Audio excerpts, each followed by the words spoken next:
Assalamualaikum warahmatullahi wabarakatuh. Good morning everyone. Back with Miss Muti here. Today we are going to learn how to fill out a form. Now here I have an application form for the admission to Birmingham City University or BCU. Okay. I will explain the way to fill out a form in Bahasa Indonesia so that you can understand the material more clearly. Let's get started. Biasakan sebelum kalian mengisi formulir, kalian membaca terlebih dahulu instruksi yang ada di dalam formulir. Di sini kalian diinstruksikan untuk mengisi formulir menggunakan block capitals ya atau huruf kapital. Jadi tolong diisi menggunakan huruf kapital. First we have the course details. Ya, ada course detailnya atau detail tentang jurusan yang kalian minati. Kalian bisa temukan nama jurusan yang kalian inginkan dengan mengakses situs Course Finder untuk BCU ya, bisa dibuka bcu.ac.uk lalu diketik aja Course Finder-nya.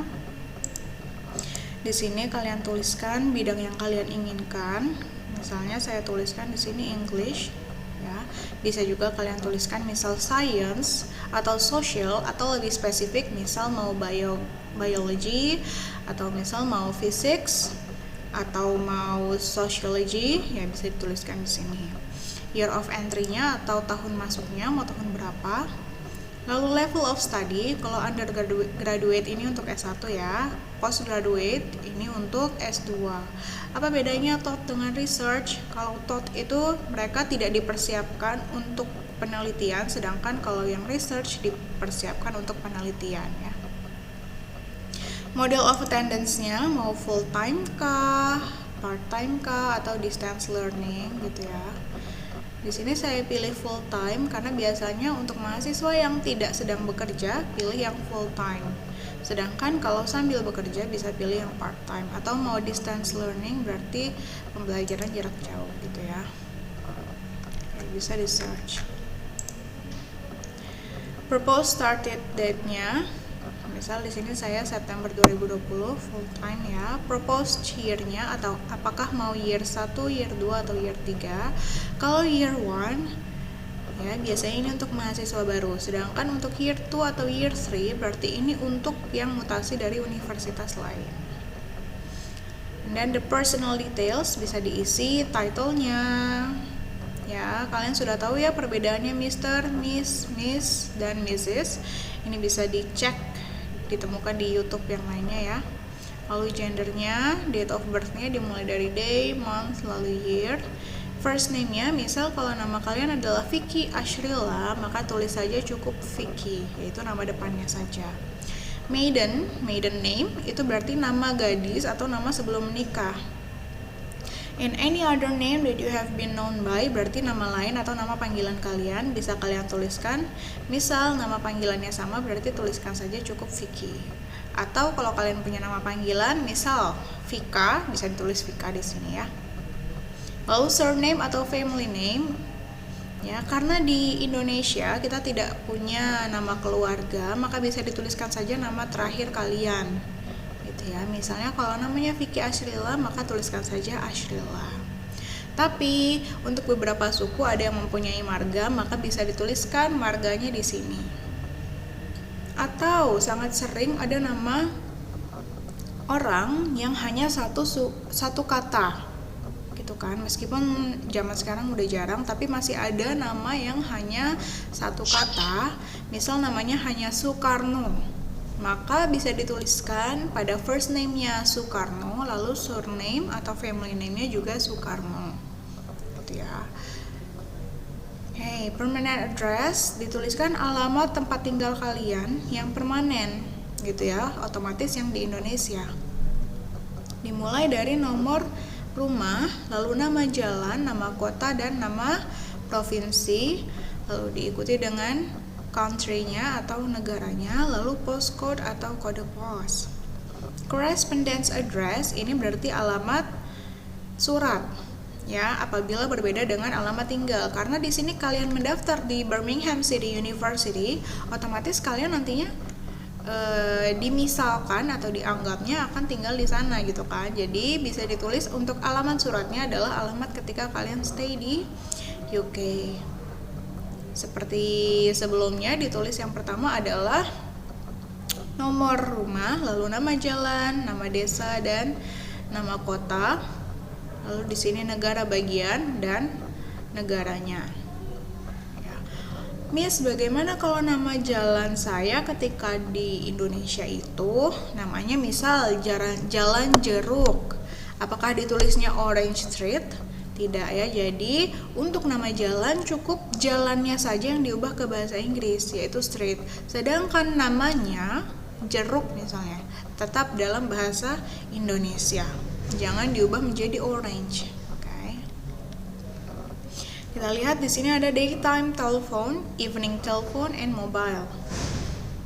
Oke, kalau misalnya kalian bekerja, maka otomatis ketika siangnya kalian ada di kantor, lalu sorenya ada di rumah, maka nomor telepon yang bisa dihubungi untuk menghubungi kalian akan berbeda. Gitu ya, maka bisa dituliskan misal di daytime-nya itu nomor telepon kantor kalian atau tempat kalian bekerja, dan evening teleponnya adalah nomor rumah. Tapi kalau kalian tidak sedang bekerja, maka cukup tuliskan saja nomor rumah kalian, nomor telepon rumah kalian di bagian daytime telepon. Lalu untuk evening teleponnya bisa dikosongkan seperti ini. Jangan lupa dituliskan mobile numbernya, nomor handphone kalian. Selalu diawali dengan kode area negara Indonesia, yaitu +62. Email address, nationality ya atau kewarganegaraan.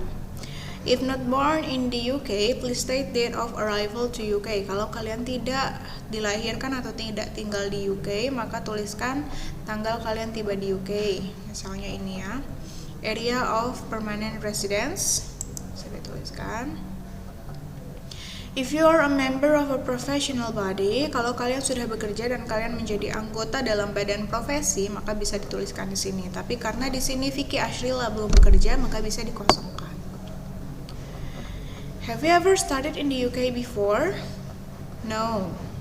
If yes, please include a copy of all visas. Kalau iya, maka bisa dilampirkan fotokopi dari visa sebelumnya ya.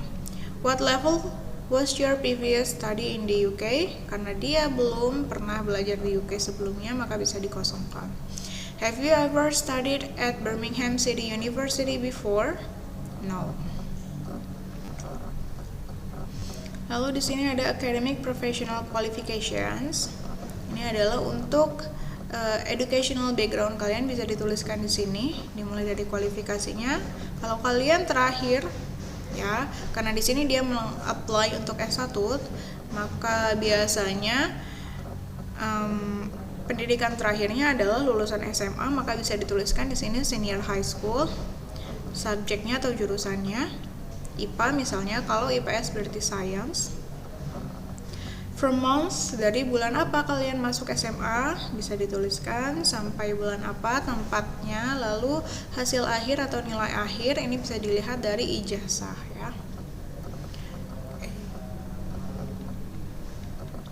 Lalu di sini bisa dituliskan NISN-nya atau Unique Learner Number, berarti NISN ya di sini.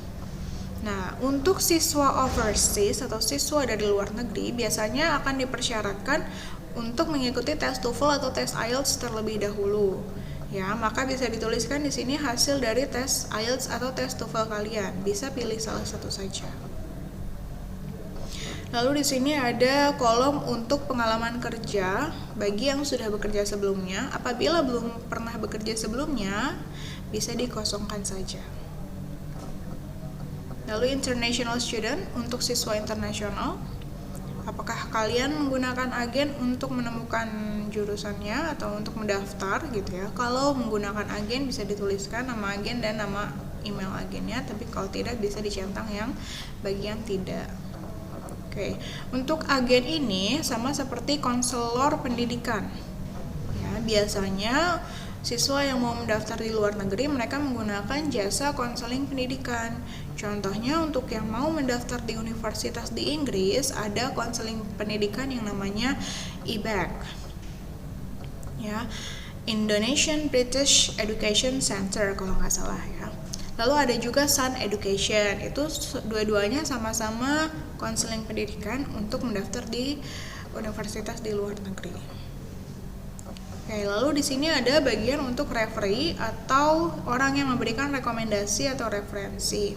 Biasanya kalian bisa menuliskan data guru kalian, ya, bisa guru BK atau wali kelas kalian, bisa juga kepala sekolah kalian, atau bila kalian sudah bekerja bisa juga menuliskan identitas atasan kalian. Supporting statement ini adalah pernyataan untuk mensupport ya, untuk mempromosikan diri kalian agar diterima oleh kampusnya. Jadi di sini bisa kalian tuliskan reasons for choosing the course, alasan kalian memilih jurusan itu.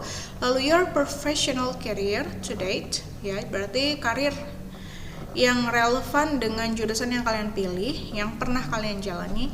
Lalu bisa kalian tuliskan juga your current career goals, berarti impian karir kalian setelah kalian lulus dari jurusan yang kalian pilih. Contohnya seperti ini.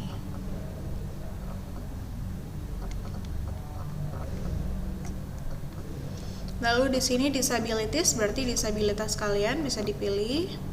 Apabila kalian tidak memiliki disabilitas bisa centang no disability, tapi kalau ada bisa dicentang pada bagian yang sesuai dengan disabilitas yang kalian miliki saat ini. Lalu di sini ada pernyataan yang menyatakan bahwa kalian sudah mengisi formulir ini dengan benar dan semua informasi yang kalian berikan adalah akurat dan kebenarannya dapat dibuktikan. Bisa dituliskan nama lengkap, lalu tanda tangan dan tanggal kalian mengisi formulir. Lalu di sini kalian bisa pilih ya media apa yang kalian gunakan atau bagaimana cara kalian mengetahui tentang universitas atau kampus ini. Misal kalau tadi kalian mencari dari website BCU, maka bisa centang di sini. Kalau kalian cari di internet dari website manapun, bisa centang di sini. Selanjutnya di sini kita punya surat rekomendasi yang perlu diisi oleh tadi referee. Yang tadi berarti yang diisi oleh guru kalian, ya bisa wali kelas atau BK atau kepala sekolah atau atasan. Mereka bisa mengisi di sini. Tapi sebelumnya kalian tuliskan terlebih dahulu nama kalian, tanggal lahir dan jurusan yang kalian pilih.